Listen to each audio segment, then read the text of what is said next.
नमस्कार साथियों, प्रताप क्लासेस कौशाम्बी के डिवीजन के इस क्लास में सभी साथियों को बहुत स्वागत है। देखिए भाई, पहला नंबर क्वेश्चन आपके पास, समझिए पहला नंबर क्वेश्चन क्या कह रहा है, ध्यान दीजिएगा। तो देखिए पहला नंबर क्वेश्चन आपका क्या कह रहा है, यदि सघन माध्यम में आपतन कोण क्रांतिक कोण के बराबर हो तो अपवर्तन कोण होगा। तो समझिए ये 90 डिग्री सही होगा। क्यों सही है? देखिए एक क्रांतिक कोण की परिभाषा बताई गई है, समझिए थोड़ा सा। क्रांतिक कोण की परिभाषा कैसे बनेगी, ध्यान से समझिएगा। क्रांतिक कोण, तो क्रांतिक कोण की परिभाषा ये बताई गई कि जब कोई प्रकाश किरण सघन माध्यम से चलकर विरल माध्यम में प्रवेश करती है, जैसे आपके पास ये क्या हो, अपवर्तक पृष्ठ हो, ये क्या हो, समझिए ये अभिलंब खींचा गया हो, यहाँ पर अभिलंब खींचा गया है, और इसके बाद ये सघन माध्यम और नीचे क्या है आपका विरल माध्यम। तो ध्यान दीजिएगा, जब कोई प्रकाश किरण सघन माध्यम से चलकर विरल माध्यम में प्रवेश करती है तो क्या होता है कि अभिलंब से दूर हट जाती है। बात समझ रहे हैं ना? जब कोई प्रकाश किरण सघन माध्यम से चलकर विरल माध्यम में प्रवेश करती है तो अभिलंब से क्या होती है, इसको जाना चाहिए एक्चुअली में सीधा, लेकिन सीधा ना जाके अभिलंब से क्या हो जाती है, दूर हट जाती है। और यदि आपतन कोण का मान, समझिए यदि कोई प्रकाश किरण सघन माध्यम से चलकर विरल माध्यम प्रवेश करती है, तब यदि आपतन कोण का मान धीरे धीरे बढ़ाया जाए, ये आपतन कोण आई का मान धीरे धीरे बढ़ाया जाए, तो अपवर्तन कोण ये आर का मान भी क्या होता जाता है, बढ़ता जाता है। क्योंकि कंडीशन है कि सघन माध्यम से चलकर विरल माध्यम यदि प्रवेश करेगी तो अभिलंब से क्या होगी, दूर हट जाएगी, तो पहले से ही दूर रहेगी। और यदि इसका मान आपतन कोण का मान और बढ़ा दें तो ये और दूर हो जाएगी।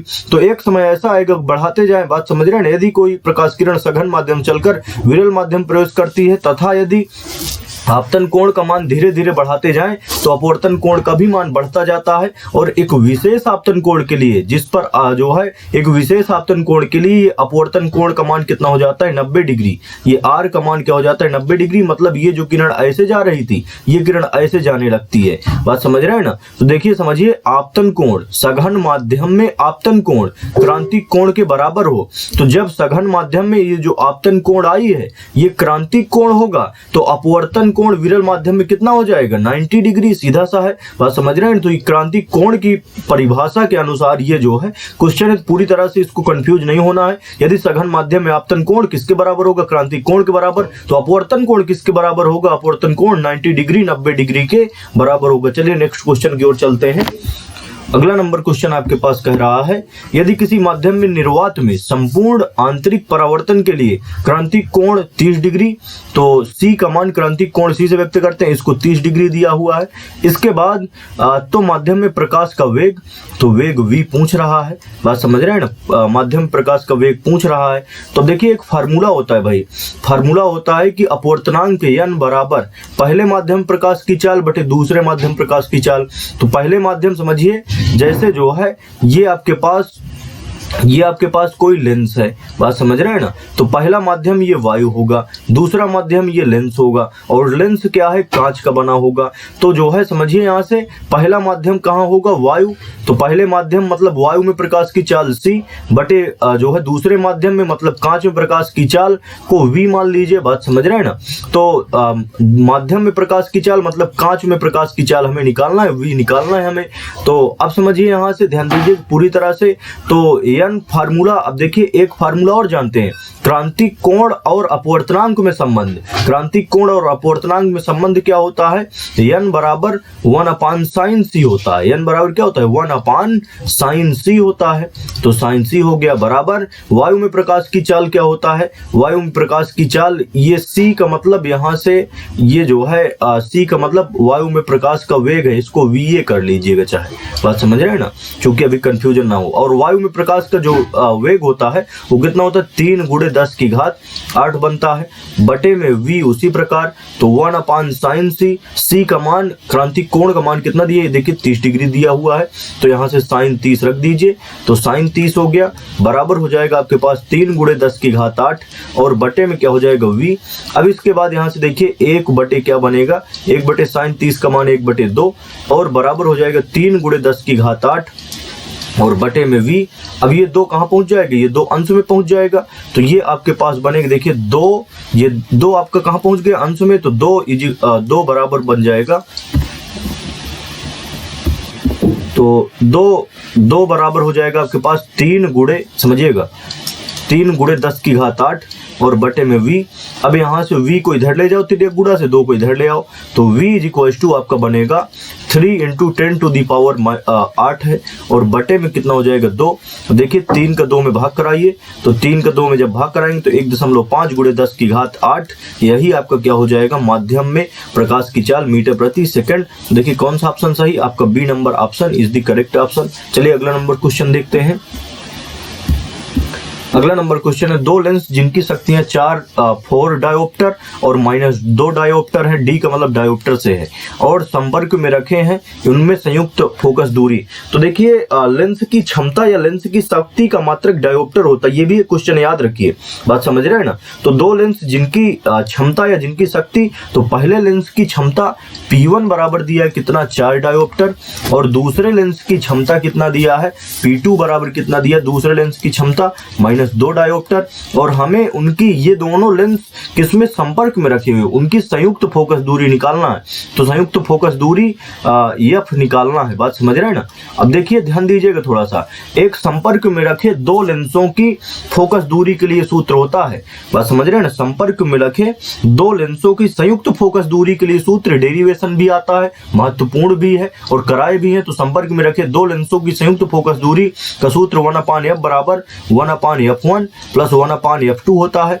अब समझिए यहाँ से 1/f एक फार्मूला हमने बताया था, जो है एक फार्मूला आपका बनता है, समझिए लेंस की क्षमता के लिए, लेंस की क्षमता P बराबर क्या होता है फार्मूला 1/f, और f किस में होता है भाई, मीटर में होता है, इसको याद रखिए, बात समझ रहे हैं ना। और परिभाषा भी बनती है, किसी लेंस की फोकस दूरी के व्युत्क्रम को क्या कहते हैं, फोकस दूरी f होता है। यदि f का उल्टा कर दे तो 1/f बन जाएगा, तो लेंस की फोकस दूरी के व्युत्क्रम को लेंस की क्षमता कहते हैं।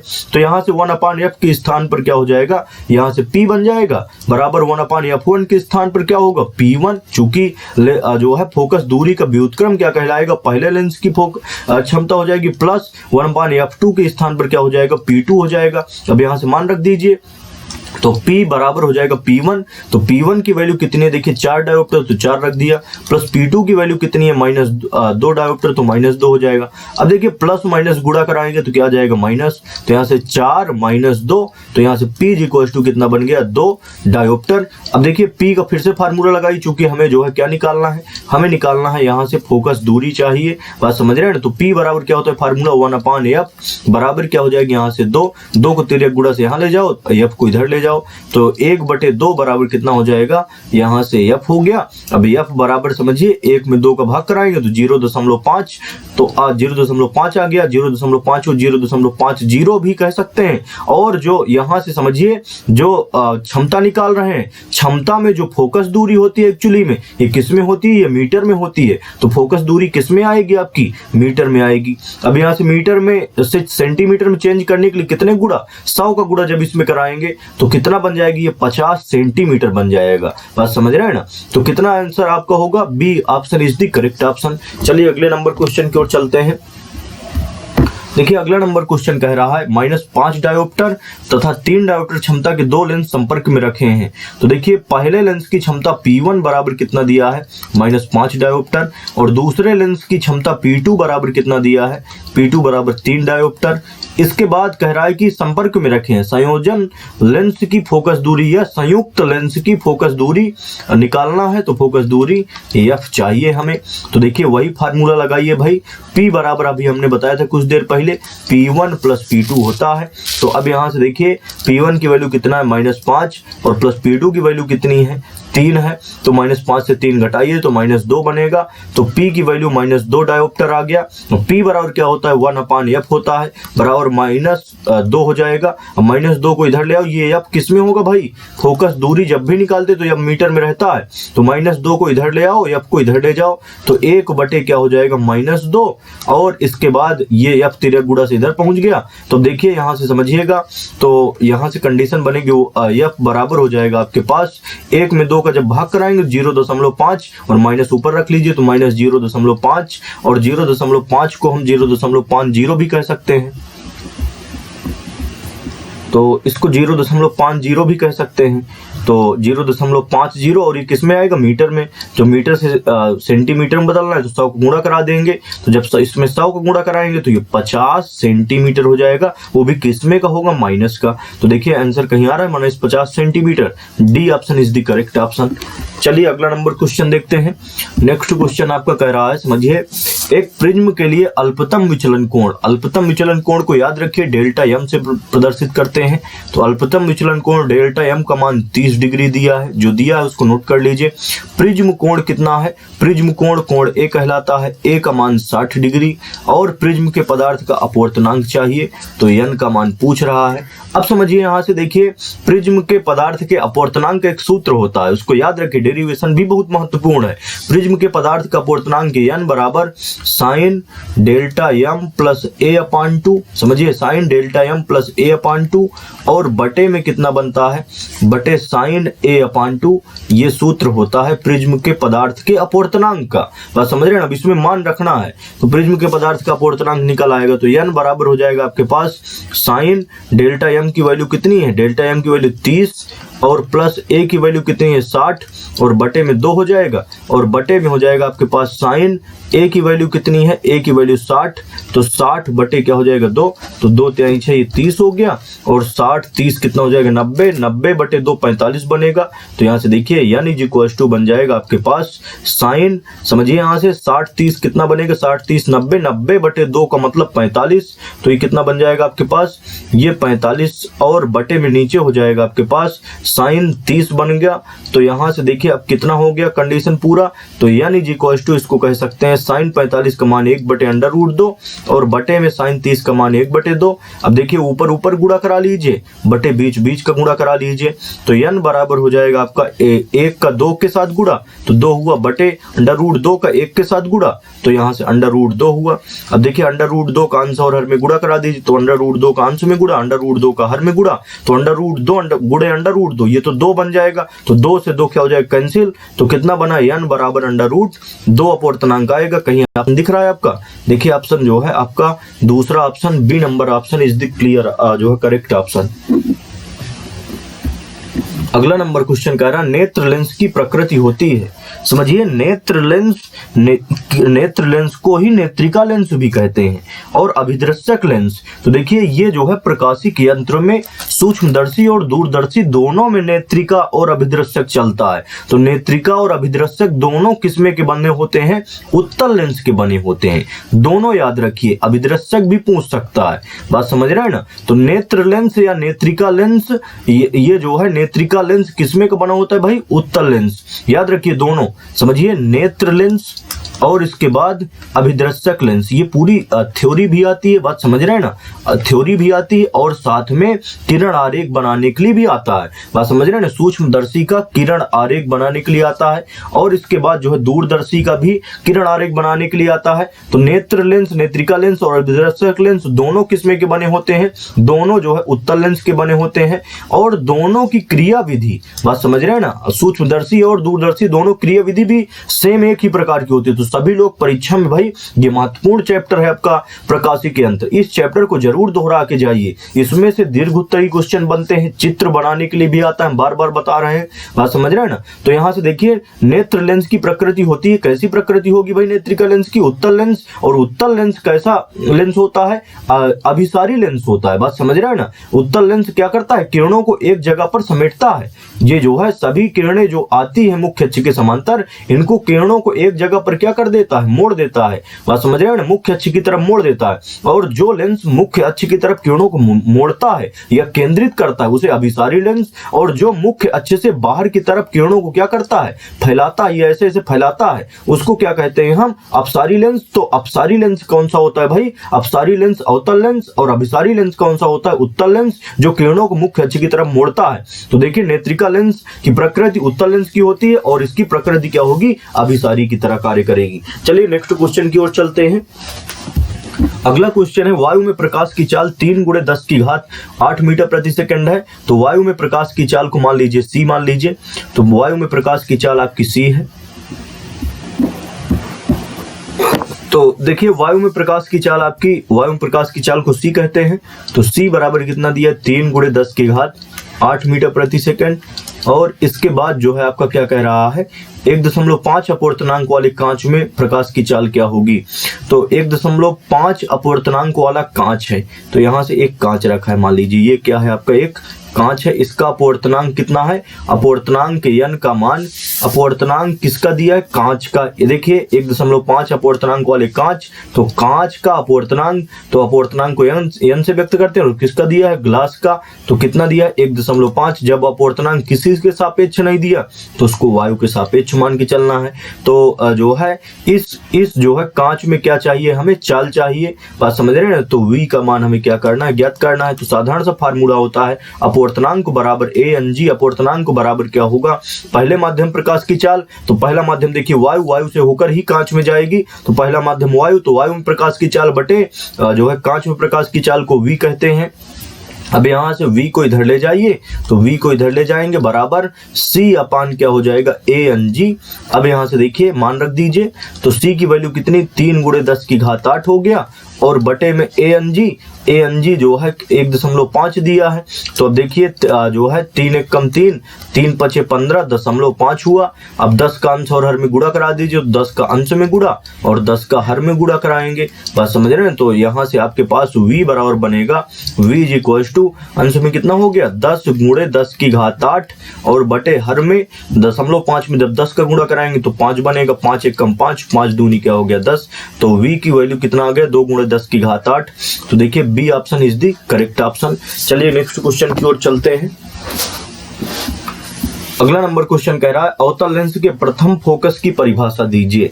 समझिए अवतल लेंस के प्रथम फोकस, तो प्रथम और द्वितीय फोकस समझिएगा थोड़ा सा। जैसे आपके पास उत्तल लेंस बनता है, उत्तल लेंस ऐसा, इसमें 2 फोकस बनते हैं, समझिए थोड़ा सा। ये आपका मुख्य अक्ष हो गया, तो यहाँ से जो है मुख्य अक्ष ये बना, यहाँ से इसके मुख्य अक्ष पर, उत्तल लेंस के मुख्य अक्ष पर एक ऐसा बिंदु होगा जिससे चलने वाली प्रकाश किरणें, समझिए जिससे चलने वाली प्रकाश किरणें क्या होंगी, अपवर्तन के पश्चात मुख्य अक्ष के समांतर हो जाती हैं। तो उसी बिंदु को क्या कहते हैं, प्रथम फोकस कहते हैं, उत्तल लेंस का प्रथम फोकस कहते हैं। जबकि समझिए अवतल लेंस में कंडीशन क्या बनती है, अवतल लेंस में समझिए ऐसे मान लीजिए आपका एक अवतल लेंस है, इस प्रकार एक क्या है आपका अवतल लेंस है। इसके बाद यहाँ से जो है मान लीजिए आपका मुख्य अक्ष रखा हुआ है। तो अब यहाँ से समझिए, यहाँ से जो है किरणें चलेंगी, मान लीजिए ये जो है ऐसे किरणें जा रही हैं, ऐसे किरणें जा रही हैं। तो इसको थोड़ा सा और ऐसे बनाएं, तो ऐसे किरणें जा रही हैं, तो क्या होगा कि ये जो है एक बिंदु पर जाती हुई प्रतीत होंगी, बस समझ रहे हैं, एक बिंदु पर मिलती हुई प्रतीत होती हैं। तो ऐसे कंडीशन बनती है, ये बाहर की तरफ किरणों को क्या करता है, मोड़ता है। तो इसकी परिभाषा सुनिएगा थोड़ा सा, इसकी परिभाषा बनती क्या है, किसी लेंस के मुख्य अक्ष पर स्थित एक ऐसा बिंदु, किसी लेंस के मुख्य अक्ष पर स्थित एक ऐसा बिंदु जिससे चलने वाली प्रकाश किरणें, जिससे चलने वाली प्रकाश किरणें या जाती हुई प्रतीत होने वाली प्रकाश किरणें, देखिए जिससे चलने वाली प्रकाश किरणें, इससे चलने वाली प्रकाश किरणें, उत्तल लेंस में चलने वाली प्रकाश किरणें हैं और अवतल लेंस में जाती हुई प्रतीत होने वाली प्रकाश किरणें, ये जो है मुख्य बिंदु की ओर जा रही हैं, बात समझ रहे हैं ना। ये जो है ये सभी किरणें मुख्य बिंदु, इस मुख्य अक्ष पर स्थित एक बिंदु की ओर जाती हुई प्रतीत होती हैं। तो उत्तल किसी लेंस के मुख्य अक्ष पर स्थित एक ऐसा बिंदु जिससे चलने वाली प्रकाश किरणें अथवा जाती हुई प्रकाश किरणें, बात समझ रहे हैं ना, लेंस से अपवर्तित होकर मुख्य अक्ष के क्या हो जाती है, समांतर हो जाती है। ये किरणें मुख्य अक्ष के समांतर हो जाती हैं। थोड़ा सा ये चित्र गलत बना हुआ है, मान के चलिए ऐसा हमारे पास अवतल लेंस मान लीजिए बनाया जा रहा है। तो यहाँ से ये क्या हो जाए, ये आपका जो है मुख्य अक्ष हो जाए, मान लीजिए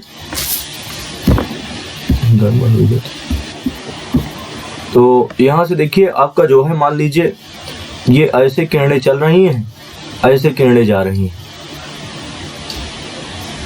ये सभी किरणें एक जो है बिंदु में क्या होंगी, ये फोकसित होंगी, जाती हुई प्रतीत होंगी, एक बिंदु की ओर जाती हुई प्रतीत होंगी, और अपवर्तन के पश्चात ये किरणें क्या हो जाएंगी, मुख्य अक्ष के समांतर हो जाएगी। अपवर्तन का पश्चात ये किरणें मुख्य अक्ष के समांतर हो जाएंगी। तो समझिए अवतल लेंस के प्रथम फोकस की परिभाषा कैसे बनेगी। तो अवतल लेंस के प्रथम फोकस की परिभाषा समझिएगा, किसी अवतल लेंस के मुख्य अक्ष पर स्थित एक ऐसा बिंदु, अवतल लेंस के मुख्य अक्ष पर स्थित एक ऐसा बिंदु जिससे जो है जिसकी ओर जाने वाली प्रकाश किरणें लेंस से अपवर्तित होकर जिसकी ओर जाती हुई प्रतीत होने वाली प्रकाश किरणें, अवतल लेंस के मुख्य अक्ष पर स्थित एक ऐसा बिंदु जिसकी ओर आती हुई प्रकाश किरणें, जिसकी ओर आती हुई प्रकाश किरणें, ये समझिए ये सभी किरणें उस बिंदु की ओर क्या हो रही हैं, आ रही हैं। तो अवतल लेंस के मुख्य अक्ष पर स्थित एक ऐसा बिंदु जिसकी ओर आती हुई प्रकाश किरणें लेंस से अपवर्तित होकर, ये देखिए ये सभी किरणें इसकी ओर आ रही हैं, ये सभी जो आपतित किरणें हैं इस बिंदु की ओर आ रही हैं। तो अवतल लेंस के मुख्य अक्ष पर स्थित एक ऐसा बिंदु जिसकी ओर आती हुई प्रकाश किरणें अपवर्तन के पश्चात मुख्य अक्ष के क्या हो जाती है, समांतर हो जाती है। समझिएगा एक बार थ्योरी फिर से, अवतल लेंस के मुख्य अक्ष पर स्थित एक ऐसा बिंदु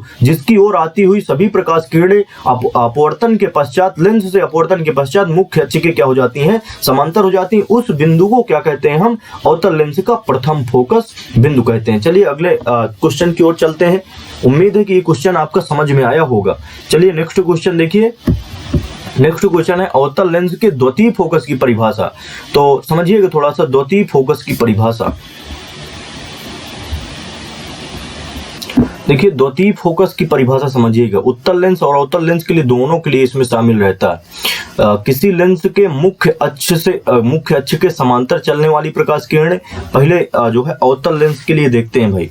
पहले अवतल लेंस के लिए समझिएगा थोड़ा सा, ये अवतल लेंस का मान लीजिए आपके पास, हाँ ये उत्तल लेंस ये है। इसमें जो है समझिए इसके समांतर मुख्य अक्ष के समांतर चलने वाली प्रकाश किरणें, देखिए किसी लेंस के मुख्य अक्ष के समांतर चलने वाली प्रकाश किरणें, ये मुख्य अक्ष के समांतर चलने वाली प्रकाश किरणें हैं। लेंस से अपवर्तित होकर जिस बिंदु से होकर जाती हैं, लेंस से अपवर्तित होकर जिस बिंदु से होकर जाती हैं, ये सभी किरणें इस बिंदु से होकर जाएंगी। उसी को क्या कहते हैं, समझिए उसी को जो है लेंस का द्वितीय फोकस बिंदु कहते हैं।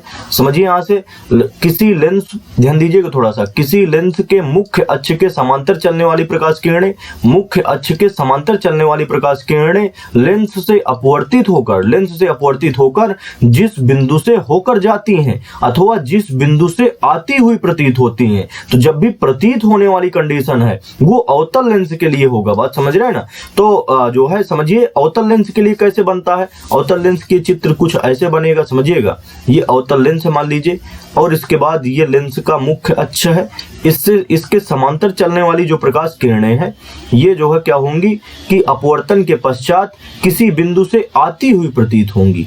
बात समझ रहे हैं ना। इस बिंदु से मान लीजिए ये किरणें आ रही हैं तो इसी के सीध में जो है बाहर की तरफ बढ़ जाएंगी।